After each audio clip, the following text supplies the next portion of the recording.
That's it. Otherwise, the thing is going to set up. See you today.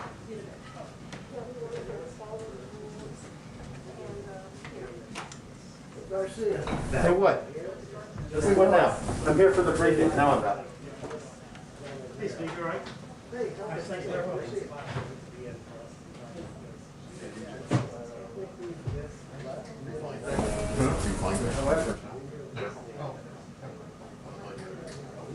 The first time with the data, none of you wanted to go. Oh, no, that's funny. Then we can try this out.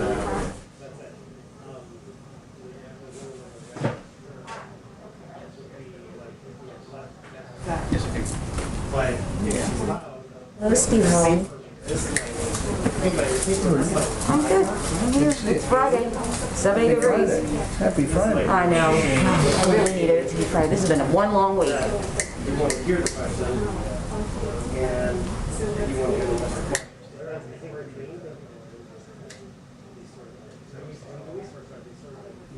Don't tell him. Go to zero. Go to zero with one of them. The biggest disparity you would see is this person. So like they're here, but this one's huge difference.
Out-of-town travel pool, this is a reminder to gather at the stakeout location in 15 minutes. That's 12:45. Out-of-town travel pool, please gather at the stakeout location in 15 minutes. That is 12:45. Thank you. Yeah. No, I don't know. They changed it like 3 times. It was the...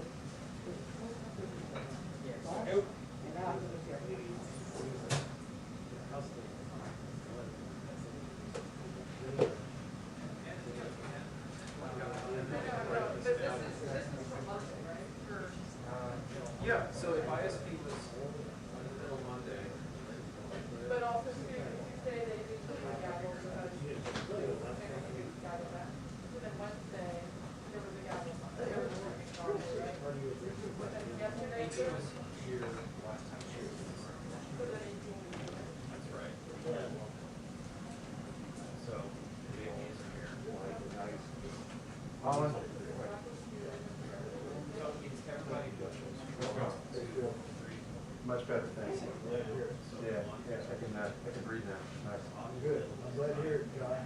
Who was here for you? ISP will do 1, Were 2, you there? 3. Jeremy.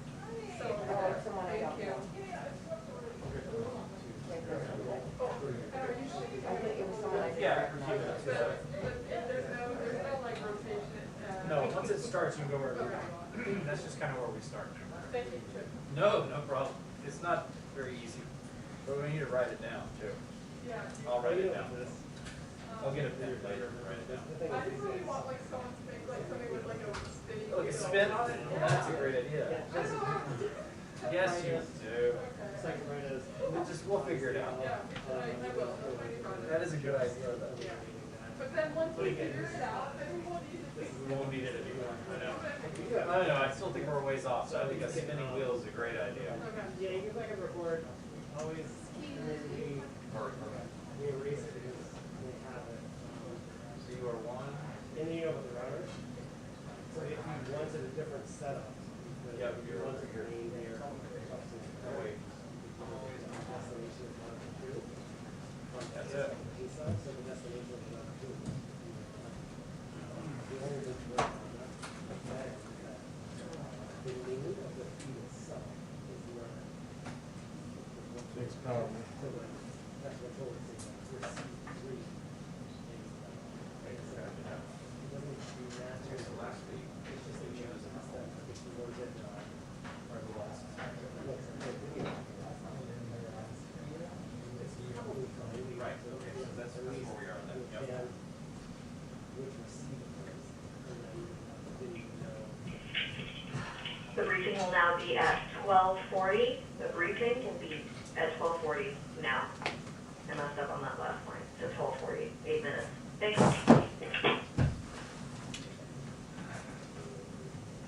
All right, 12:40 it is.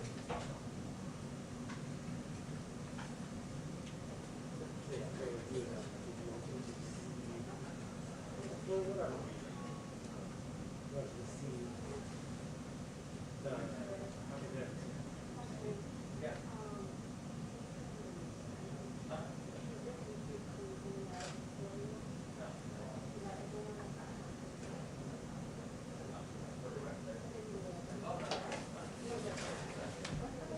Hey, buddy. Good, how are you? Yeah, hey, we're not, you're not, no, the producer is doing it around. So yeah, so receipt 3, like you see the destinations on there, and it's set up like a very, very.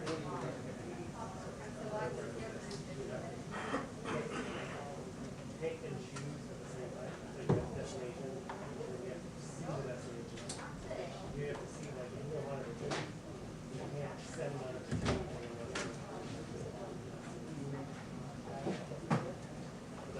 That's a bit different from like a mix or something like that. These guys. Be a great weekend, will it?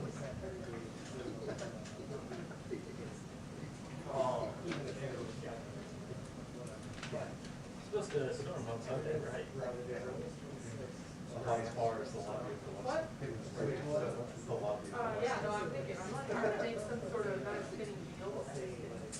We were out for WACAC, we're not. It's always like. Like, okay, we can do like that, yeah, I'm like, I wanna see. Yeah, exactly. Good luck back there. I will. Yeah. 70% chance of rain. So on Sunday. But, Supposed to come back Sunday? He is. Saturday during the day will be the first gorgeous day of the Biden presidency. 70. Well, there's a 60% chance of rain here on Sunday. You know what? My wife would kill me if I did. I've been doing this shit nonstop this week. Leaving her alone with a 4-year-old. Just put tomatoes and apples into a cup of water instead of a soup. Made my wife drink it. If they have a small business. Who's there for Reuters? Jared. I said,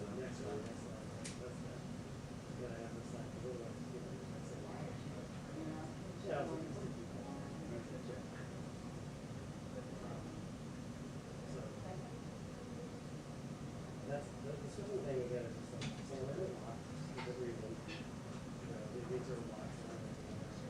But really, if you agree with them, really see just the person who is sort of that. So funny, this is all we absolutely if you get it, this work, everybody has to be very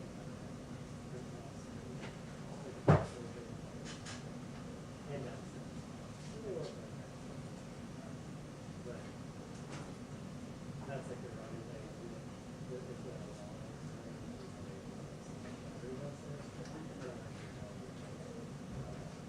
but other than I just said is that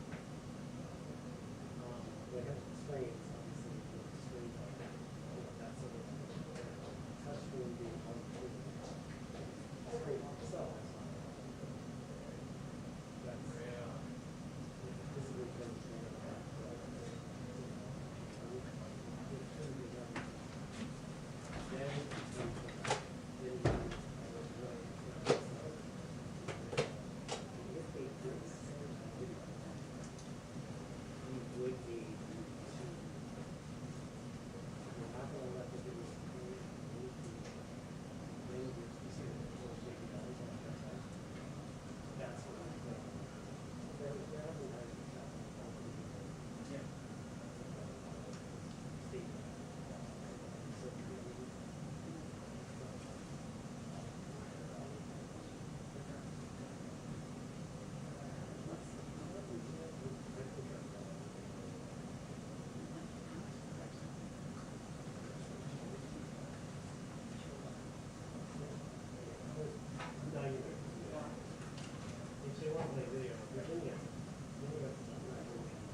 Still falling asleep.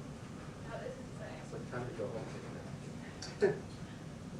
Well, hopefully that goes away soon. Yeah, Sorry to do that's that. I will tell it, yeah. Have fun, bring it. Thank you. Yeah.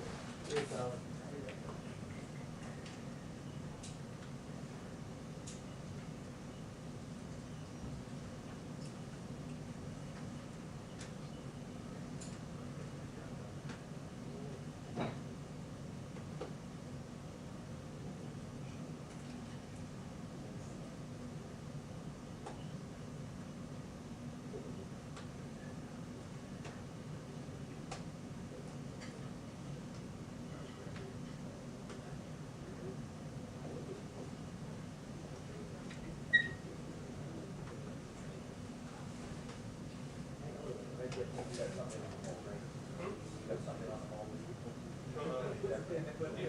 mean compatible?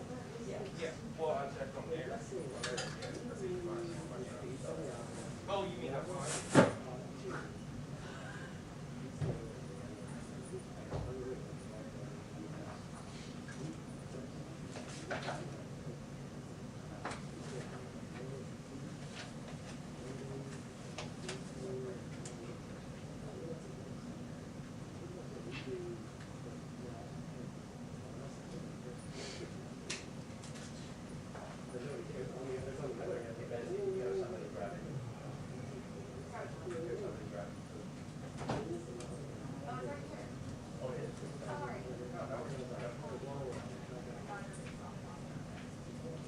Downstairs.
We have a 2-minute warning on the press briefing. A 2-minute warning on the press briefing. Thank you.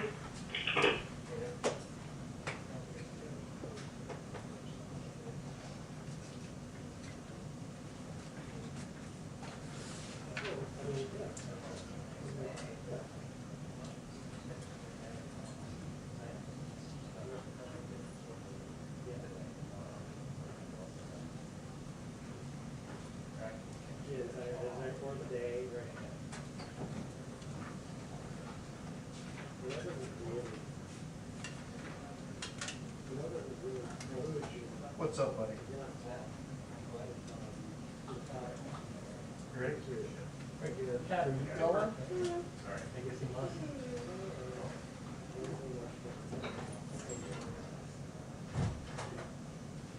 Is Pat going for the weekend? Yes. Right.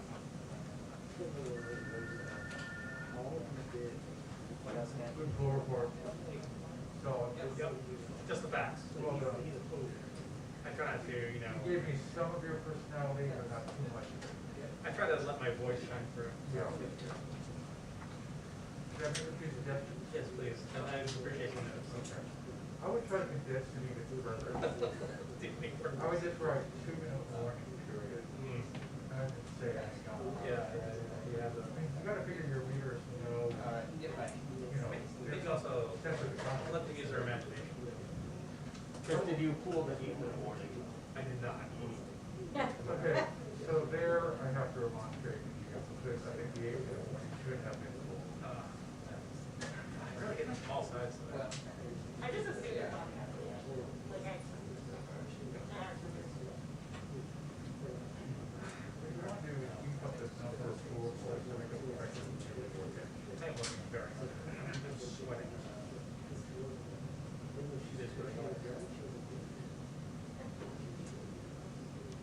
I've seen the last pool report is similar to the one before that, which was also quite brief.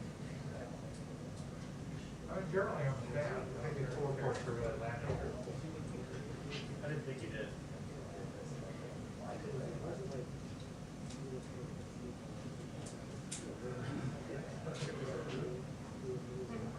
Good for them.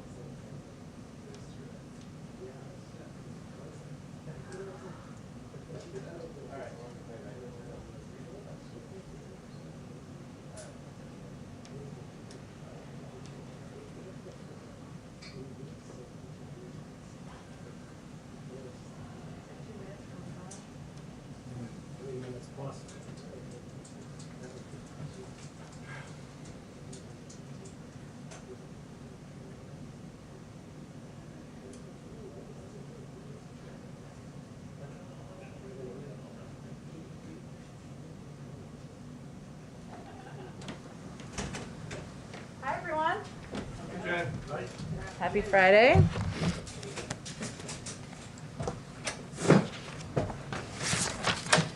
We tried to make this outdoors. It was not technologically possible yet. One day, maybe. I have a couple of items for you at the top. Today, as a part of our Help Us Here tour, the Vice President and Education Secretary Cardona are traveling to New Haven, Connecticut to emphasize a bold and historic achievement of the American Rescue Plan, cutting child poverty in half. In Connecticut, they will hold a listening session at a Boys and Girls Club and visit a child development center. The American Rescue Plan makes the single biggest investment in childcare since World War II. This is hopefully going to help bring more women back into the workforce and address what the Vice President and the President have both called a crisis. It increases the child tax credit from $2,000 to $3,000 per child and $3,600 for children under the age of 6. It also gives families an additional tax credit to help out childcare costs for children younger than 13.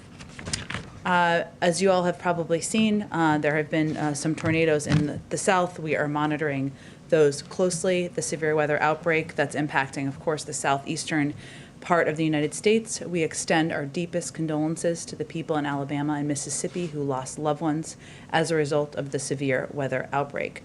We continue to be in close communication with state and local officials, stand at the ready should a need for federal assistance be made or be required. We have not received requests at this point yet, but we stand ready to respond to those should we receive those requests. Next week, we will update the week ahead. This does not have a lot in it, but next week the President will continue laying out his vision for the future of our country. On Monday, Tuesday, and Thursday, he will not be traveling. He will be doing public events at the White House. We'll have more details of those in the coming days. And on Wednesday, as all of you know, he will travel to Pittsburgh, Pennsylvania, where he will deliver a speech laying out more details of his plan to build the economy back better. That, Josh, go ahead. Thanks, Jen. Georgia signed into law new restrictions on voting. President Biden has expressed his moral outrage over that. There's legislation in Congress, but does the administration plan to take any executive actions or file any lawsuits opposing these new laws? Well, the administration has taken executive actions on voting rights, and of course we will continue to review options in that regard. I will say we expect to have a statement from the president on this voting law, I should say, that passed in Georgia. He's worried about how this initiative this initiative sets in place, allowing states, preventing states, I should say, to bring water to people standing in line, waiting to vote, deciding what you're going to end vote, deciding to end voting at 5 o'clock when working people are just getting off of work, making it more challenging, not easier to vote, deciding that there will be no absentee ballots under the most rigid circumstances, like the late Congressman John Lewis said, there's nothing more precious than the right to vote and speak up. The president certainly believes that. There are pieces of legislation, as you noted, but that he is watching closely, that he will be engaging with members of Congress on, including the For the People Act and the John Lewis Voting Rights Advancement Act, to make it easier for all eligible Americans to vote, to have access to the ballot box, and to prevent attacks on the sacred right to vote. I'll also note that when he was in Georgia just 2 weeks ago, he met with Stacey Abrams while he was there, and he will also continue to encourage and engage with outside leaders and activists on steps they can take. Obviously, there's a range of groups and organizations that may take legal action, that will be leading in activism. Some of that is going to be more appropriate from outside of the White House. And then 2 more questions. Japan's prime minister has said he expects to invite President Biden to attend the Tokyo Olympics when he comes to the White House. That would be a big statement about the status of the pandemic worldwide. Does the president plan to accept that invite? He hasn't received it yet. I want to go to the Olympics. Does that matter? As we've said, we respected the decision to delay the games last summer. We understand the careful considerations that the Japanese government and the International Olympic Committee are weighing as they prepare for the Tokyo Olympics this summer. The government of Japan has stressed that public health remains the central priority as they plan to host the games. We, of course, look forward to welcoming the Prime Minister to Washington soon. The date has not been formally set yet. And beyond that, I don't have any predictions on what the President's travel will look like this summer. And then there's this ship stuck in the Suez Canal. Has the U.S. offered to help or provide any kind of assistance to resolve the problem? We are tracking the situation very closely. We understand that Egyptian officials are working to remove the tanker as soon as possible and continue traffic. As part of our active, diplomatic dialogue with Egypt, we've offered U.S. assistance to Egyptian authorities to help reopen the canal. We are consulting with our Egyptian partners about how we can best support their efforts. So those conversations are ongoing, and hopefully we'll have more to say about that soon. Go ahead, Steve. Thank you. We heard what the President said yesterday about Afghanistan. When do you think he will formally postpone the May 1 withdrawal date? First let me convey the President has not made a decision at this point. As he said yesterday, it would be tough to meet the May 1st deadline for full withdrawal for logistical reasons. That's consistent with what Secretary of State Tony Blinken also said in Brussels earlier this week. Any withdrawal plan will be informed by consultation with key leaders within the administration and the thinking of our partners and allies, which is, of course, what our Secretary of State is working on doing. Our commitment is to bringing a responsible end to the conflict, removing our troops from harm's way, ensuring that Afghanistan can never again become a haven for terrorists that would threaten the United States or any of our allies. But right now, we're consulting with our allies and partners, and the President has not yet made a decision. When do you think he will decide, Jen? Is it imminent, or? Obviously, May 1st is coming soon, but I don't have any timeline on when his decision will be made. And separately, on North Korea, when do you expect your review of that policy to be completed? We are in the final stages of our intensive multi-stakeholder North Korea policy review. And we're, of course, discussing our review with national security advisors of South Korea and Japan at our trilateral dialogue coming up next week. And those consultations are an important part of our review process. Go ahead.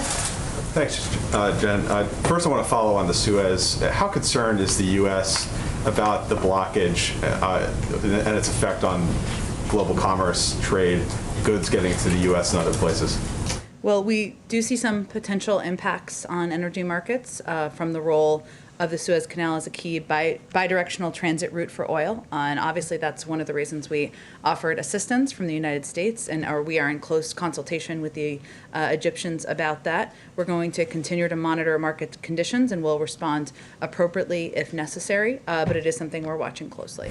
And then on the pandemic, Dr. Redfield, the former CDC director, said this morning that he believes that the virus originated from the lab in Wuhan. Does President Biden have any views on where the virus may have originated, or has the U.S. come to a conclusion on that yet? Well, as you know, the WHO is examining this, and we'll be releasing a report soon. We'll review that report once it's available. We continue to learn more about the early stages of the COVID-19 pandemic, including its origins, so we can better prepare for future crises. I know Dr. Walensky addressed this, and I think Dr. Fauci did as well this morning, and we'll look closely at that information when it's available. Are the president's views being informed by that WHO report or his advisors? I mean, by his health and medical advisors, certainly, and so they'll review. They will be, of course, the people reviewing the reports and more data when it becomes available. And then last one on the forced labor in Xinjiang in China. Some companies have come under pressure from the Chinese government, and some retailers have actually dropped pledges not to use products made with forced labor from that region. So what is the U.S. doing to stop or deter China from making those kind of threats against companies that have resulted in this problem? Well, we certainly have been watching this issue closely, as you well know, and we've taken our own strong actions in order to prevent China from profiting off of its horrific human rights abuses in Xinjiang and to stop imports of products made with forced labor in China. American consumers and consumers everywhere deserve to know that the goods they are buying are not made with forced labor, and many companies are standing up for consumers' rights. The international community, in our view, should oppose China's weaponizing of private companies' dependence on its markets to stifle free expression and inhibit ethical business practices. So it is something we are watching closely. We, of course, taken our own action. I would expect that state and commerce will have more to say on this later today. Just one quick follow-up, though. It's because it seems like you've been having this message out there for the first couple months of this administration, but China only seems more emboldened to threaten these companies. So what more can be done from the White House to try to deter them from making these threats? Well, we can work with our international partners, obviously, as I conveyed, on how we're going to push back on China's efforts to weaponize private companies, and we can convey publicly, as we are now, and of course engage with private sector entities about these efforts. But a lot of that action would happen from Commerce and in some cases the State Department. And again, I expect they'll have more specifics to say later today on this.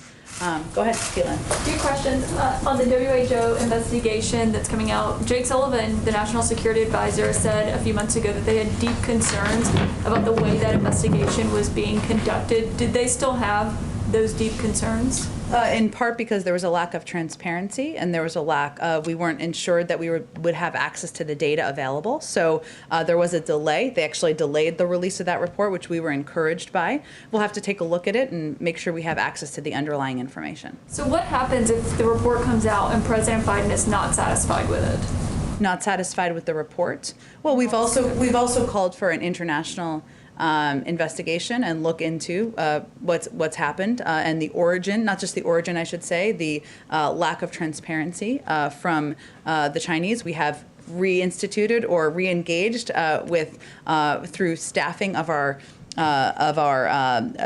team on the ground in Beijing. So we'll see what the report says. Where we have concerns, we'll look at the underlying data if we have access to that, and then we'll have to make a determination through an interagency process on what's next. And just to get some clarity on yesterday, should we still be expecting executive orders from the president on gun measures? Yes. Or what do you, like a month from now, what do you think the time frame is? I can't give you an exact time frame, in part because they have to go through a review process, which is something that we do from here. I will note that when the president was the vice president in the Obama-Biden administration, he helped put in place 23 executive actions to combat gun violence. It's one of the levers that we can use, that any federal government, any president can use to help address the prevalence of gun violence and address community safety around the country. At the same time, he continues to believe that there is an opportunity to engage with Congress. There are two background check bills that have been proposed, have been introduced, have been working their way through. There have also been legislation introduced to ban assault weapons. But he also believes that there is an opportunity, and sometimes that the best path forward is working through states. And there has been progress made. We've seen over the last several years, 20 states now have extended background checks. 19 states have red flag laws. 7 states now have assault weapons bans. We know they work. And so we have to address this epidemic, address the threat of gun violence across many avenues, and he's committed to doing that. Okay, and then also, does he have a reaction to the Georgia state representative who was arrested overnight when knocking on the Georgia governor's door as he was signing that election law? I think anyone who saw that video would have been deeply concerned by the actions that were taken by law enforcement to arrest her when she simply, by the video that was provided, seemed to be knocking on the door to see if she could watch a bill being signed into law. The largest concern here, obviously, beyond her being treated in the manner she was, which is of course of great concern, is the law that was put into place, which again, the president will have a statement from the president, I expect later this afternoon on. It should not be harder, it should be easier to vote. We should not put limitations in place. People should be able to vote from home. They should be able to use absentee ballots. There should be a range of restrictions that are undone, not put back in place. And so that's a great concern. One he certainly shares with the elected official who was arrested. Does he plan to reach out to her? I don't have any calls to preview for you. If he does, I will certainly provide an update to all of you. Go ahead. Thank you, Jen. A couple follow-ups on yesterday. The president said he thinks the filibuster is a legacy of the Jim Crow era. Did he think that it was a legacy of the Jim Crow era in 2005 when he defended the filibuster and said altering Senate rules to help one political fighter or another could become standard operating procedure, which in my view would be disastrous? Well, Peter, one of the things he talked about yesterday was the fact that between 1917 and 1971, the filibuster was used about 58 times. Last year alone, it was used 5 times that many. It is not being used for the intended purpose. It is being abused. And yes, there are scenarios as it relates to voting rights where it is oppressing. It is allowing for systematic racism in the country. So that's the concern he was expressing. And a follow on that, there are some concerns on the right that if you get rid of the filibuster, it effectively effectively means one-party rule. So is that what the president was getting at when he was asked about 2024 and he said, I have no idea if there will be a Republican Party? Well, that certainly wasn't what he was getting at, given as part of his answer, he conveyed that his objective and his hope is to work with Republicans. He wants to get work done for the American people. He wants to put in place solutions, put people back to work, get the pandemic under control, make voting easier and more accessible. And it's really on Republicans in Congress to decide if they're going to be part of the solution or if they're going to be part of obstruction. So he's leaving it up to them to make the decision on what role they want to play in history. On the border, the president said yesterday the vast majority, the overwhelming majority of people coming to the border and crossing are being sent back, but only 13% of the 13,000 families that tried to cross last week were sent back, according to Axios. So where do we get a majority out of 13%? The vast majority of adults are being sent back. Okay, so the family units, 87% of them are being taken into the United States to either be resettled or await their hearings. I'm just curious, 87% in the country of the family units is not a majority being sent back. A majority of adults, which every adult is not a part of a family unit, as I'm sure you're fully tracking, and tens of thousands of people are coming to our border. We know that. And so the majority of adults are being turned away. Our policy remains the same. We are implementing Section 42.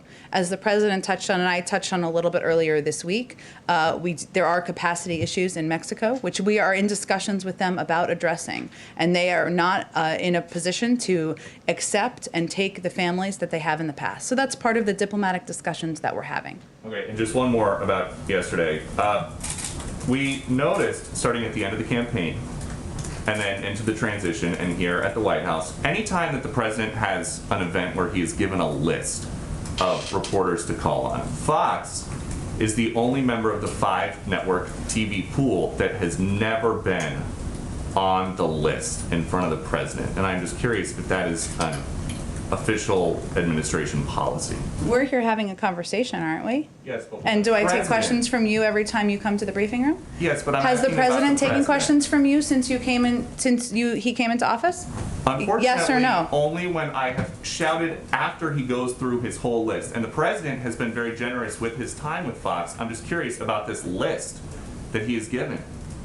So the only member of the 5-network pool never on it, dating back to when he resumed in-person events in Wilmington during the end of the campaign. Well, I would say that I'm always happy to have this conversation with you, even about your awesome socks you're having on today, you wearing today, and have a conversation with you, even when we disagree. The president's taken your questions, and I'm looking forward to doing Fox News Sunday this Sunday for the 3rd time in the last few months. I think we got to move on because we got limited time. Go ahead, Kristen. Jen, thank you. The president talked about the importance of kids going back to the classrooms. In many schools all across the country, they are not going back to the classrooms, and there aren't imminent plans to do so because teachers' unions say that they want their teachers to be vaccinated first, even though the CDC says that's not required. How are you going to deal with that, and are there any discussions about saying to teachers' unions, you have to go back to the classrooms? Well, first, actually, 76% of schools do have teaching, do have kids in the classroom for part of the week, and about 46% are back 5 days a week, and we expect that to continue to increase over time. The president said the majority. He wants the majority right, to be by day 100, and yes. we're on track to meet that objective. I will say that we took a step in this administration to prioritize teachers through our pharmacy program. That program is working. It's effective. Teachers can go. They are prioritized at pharmacies. It's something we had the power to take and implement, and we feel it's very much in line with the CDC guidelines because it is one of the mitigation steps, and it's a step we had the power to take and put into place. We actually don't see an issue coming up with schools not reopening. They are reopening. More are reopening every single week, and we certainly feel we're on track to meet our goal. And when you look at some of the polling as it relates to the vaccinations, still about 30% of adults say they don't plan to get one. How do you get things back to normal with those types of figures, and when specifically do you plan to move forward with the vaccine campaign to try to improve education? It's launching, Kristen. It's happening.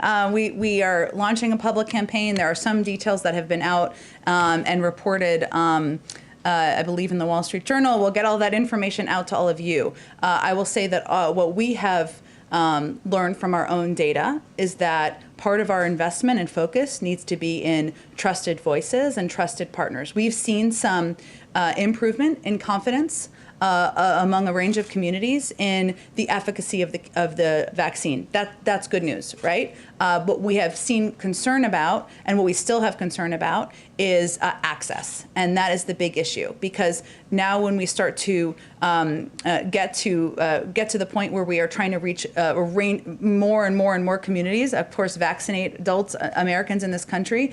A lot of people can't take a day off to go get a vaccine. They don't have the flexibility to be in the slot available. They maybe can't drive 3 miles to their local pharmacy. So our big investment right now is in access. That means increasing investments in mobile units, in community health centers, in mass vaccination sites. But it also means, in terms of the public campaign, investing in trusted voices and empowering local groups and organizations to have the funding, the information, and the assistance they need. Just to follow up with my question with the president yesterday, I asked him about transparency and access for journalists into some of the facilities at the border. The president said, "I will commit when my plan is underway to have access." It sounded to a lot of people like he was saying, "I will let more cameras in once I'm satisfied with the conditions." How is that consistent with transparency? That's not actually what he meant. I'll first say we did allow access, including an NBC camera, exclusively into the shelter facility on Wednesday. And we're committed to increasing access and doing additional pools, making it available, these facilities, including the Border Patrol facilities, as well as the shelters. What he was conveying is right now his focus is on moving these kids out of these Border Patrol facilities, right? And making sure it's done in a way that keeps them safe and keeps everyone safe. That does not imply that we are not going to allow access until that is done. It implies that is his first focus. So thanks for asking the question. That was his intention. Time frame for when, and noted that NBC did go in as pool. Do you have a time frame for when the next round of cameras might be allowed in? Oh, we're working on it, hopefully soon, and it's something we're certainly committed to, and we're just working with DHS and HHS on when we can make it possible. Go ahead in the back. So obviously they're on guns. Obviously there's lots of pieces of legislation the president is advocating for. But when he spoke yesterday about priorities, some gun control groups felt frustrated. They felt like he was saying gun control is not a priority compared to infrastructure, compared to Build Back Better. What's your response to groups who took that message away from the president's comments yesterday? Well, first, the president understands their frustration, and he understands it as one of the few people in government who ever beat the NRA twice by leading the fight to pass the Brady Bill and the assault weapons ban. He understands as a person who led the effort at President Obama's request to strengthen gun measures after Sandy Hook, and when that was voted down, helped put in place 23 executive actions to combat gun violence. You'll see more executive action, as Josh and others were asking about, and that review's underway, and more efforts by him and the administration to move forward in the weeks ahead, whether that is on legislation, supporting efforts that are happening in states, which we've seen as very effective and impactful, and largely due to the advocacy and activism of a lot of these groups. But, we would say that the frustration should be vented at the members of the House and Senate who voted against the measures the president supports. And we'd certainly support their advocacy in that regard. And on the border, Secretary Mayorkas has put out a statement saying this is the highest pace of border crossing in 20 years. Yesterday, President Biden made it seem like this is not too unusual compared to other previous years, that in terms of the number of people trying to cross the border, it's about average. Those don't seem to square. How does the administration view this in terms of whether this is precedented or whether this is an increase? Well, the president was making the point that we have seen increases at the border in 2014 when he was the vice president, 2018 and 2019, and he conveyed that over the last 6 months of the Trump administration, there was an increase of about 31%. We've seen an increase of about 29% over the last several months since he took office. So the point is, we've dealt with this before. It is often seasonal. is often cyclical. And he just wanted to convey that in his effort to communicate and provide educational information to the public. But that doesn't change the fact that he is addressing this by putting forward every resource at our disposal in the administration. Just in this past week, we've taken steps to bring a number of new facilities online, from Fort Bliss, where there are 5,000 beds, to Lackland Air Force Base, where there are 350 beds, San Diego Convention Center, 1,400 beds. These 3 sites alone provide at peak capacity an additional 6,750 beds. One of our biggest issues, as we've talked about before, is moving these kids out of the Border Patrol facilities into the shelters, and we need to have places that are safe, that have educational resources, health resources, mental health resources, legal resources. This is a step toward doing that. The other piece where he has been very focused, as we all have been, is on expediting processing at the border. And earlier this week, the Office of Refugee Resettlement also instituted a revised policy for certain children who have a parent or legal guardian in the United States.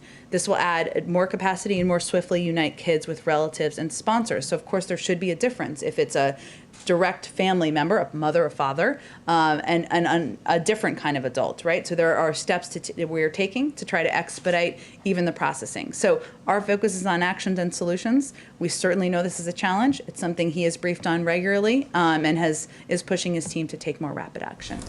Go ahead, Peter. Thank you, Jeff.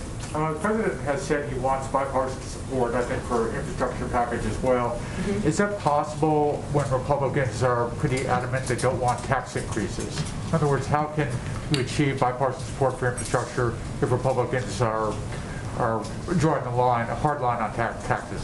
Well, first I would say, Peter, that I don't think most Republicans think that the United States, one of the wealthiest countries in the world, should be 13th in the world as it relates to infrastructure. You know, roads that are broken down, infrastructure that isn't working, a lack of access to broadband, that's not a Democratic issue. And the president is going to continue to make that case. Now, we don't know what the votes will be. We haven't proposed a package yet.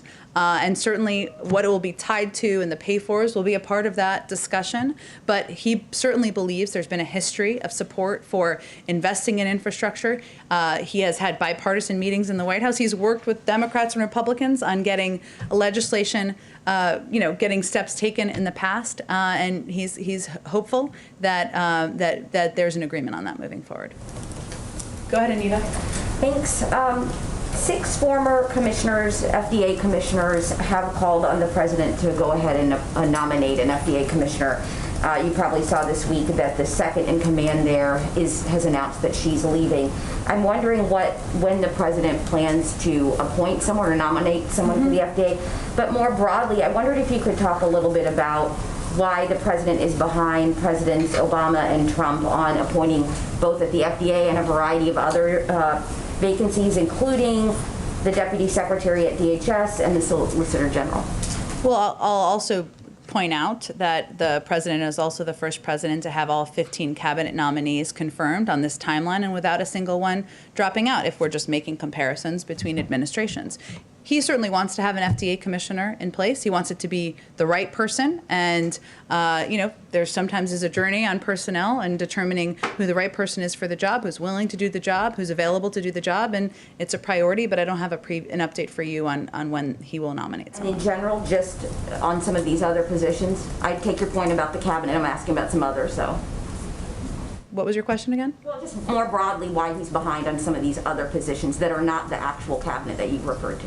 Well, I think it's a little bit of apples and oranges. We obviously have made a great deal of progress on, again, the people who are running and leading these agencies more than any administration since the Reagan administration. We feel very good about that. We've also walked into a presidency where he is dealing with a pandemic that is still killing 1,000 people a day, 10 million people out of work, racial injustice across the country, a climate crisis. So he's got a few things on his plate, but he is committed to personnel, moving things forward, and certainly wants to have a full team across agencies. And then if I could just follow up on something, you mentioned Title 42, which closes the border to non-essential travel.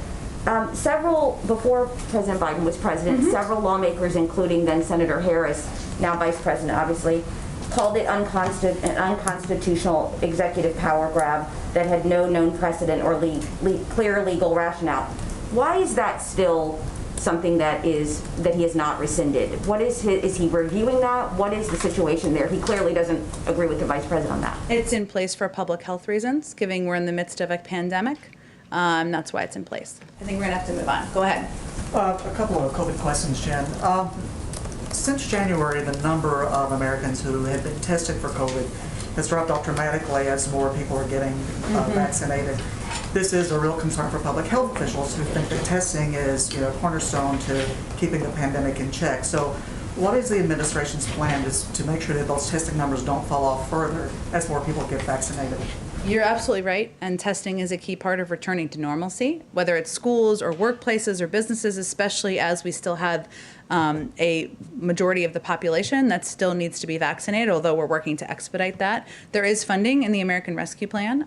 There is funding to also allow for that, or institute, or give funding, I should say, to schools to also make that available there. So it's something that we'll continue to communicate about to governors, to school leaders, to businesses about the importance of testing. And we have resources now that have been passed in the American Rescue Plan to help alleviate some of the cost. Okay. And one more. The NFL has announced that it is not going to require players, coaches, staff members to get the COVID vaccine if they want to play, practice, etc. Is that a mistake? And should this vaccine be required for athletes? Well, I would certainly, I don't know that we're making NFL policy from here, but it is certainly recommended by public health officials, by officials from our federal government, because it's how we can keep people safe and healthy, whether it's our family members or our friends or people in the stands who are attending these games. So certainly we would advise any entity to follow public health guidelines, to recommend that their players, the members of the NFL, follow those public health guidelines, whether it's mask wearing, social distancing, washing hands, and certainly getting the vaccine when they have access. Go ahead. So a question again about voting rights. The President has expressed support for H.R. 1. Yeah. He's going to put out a statement later today. What else does he have planned as far as travel or working with senators to push the legislation forward? What other specifics can you share about his use of the bully pulpit to push that forward? And I have one more question on behalf of... Okay, no problem. First, as the President conveyed yesterday, he feels that voting rights are pushing back on voting rights, making it harder to vote is un-American. It is something that should not be a part of society in any regard. Even many Republicans across the country oppose the efforts that have been undertaken in states like Georgia to make it more difficult. He will certainly continue to vocalize that, as he did quite passionately yesterday. He met with Stacey Abrams when he was in Georgia, and he will, of course, use his role as president to engage with and work with members of Congress and leaders to help to move these pieces of legislation forward into the Senate. Okay, and the other question is, when children arrive at the border, migrant children arrive, and they're not with their biological parents or with aunts, uncles, grandparents, they are sometimes separated from them, and they become an unaccompanied minor at that point. Does the administration look at changing that policy to let non-immigrants stay together when they're not a biological parent? Well, I think that there are steps that are taken to ensure, because there has been a history of child trafficking, right? And we want to prevent that from being a risk that is that is posed to children. I'm not aware of any consideration of changes. I'm happy to check and see if there's anything underway. It would decrease the number of unaccompanied minors if they can stay with an aunt, an uncle, or grandparent. That certainly is true, but I think we have to ensure that individuals are vetted, that they are who they say they are, and there have unfortunately been cases in the past where that has not been the scenario. So we are mindful of that as well. Go ahead. I have a question about the Iowa 2nd Congressional District race. Four Republican senators in a letter to corporations are calling the battle for Democrats to take back the seat an unacceptable attempt to undermine a legitimate democratic process. Does the President agree with their assessment? I believe that the process that is outlined by the House of Representatives is what's being followed here to ensure every vote is counted. So no, he wouldn't agree with that. And then just one more question. Will the White House comply with the White House Democrats' request for documents from the last 6 weeks of the Trump administration as part of their investigation into what happened on January 6th? a lot of those documents would be in the National Archives, I believe, so I'm not sure it would be White House documents. But if they're White House documents, I can certainly ask our lawyers, but I think most of them would be in the National Archives from a past administration. Go ahead. Thank you, Jen. Has the president been briefed or seen the images of migrants that have passed away at the border in the past couple of days, including a 9-year-old girl? And does he have any response to that? Well, I would say this is, he is regularly briefed by his immigration team and kept abreast of all developments at the border. I would say that those images are a reminder of how dangerous this journey is and why this is not the time to come.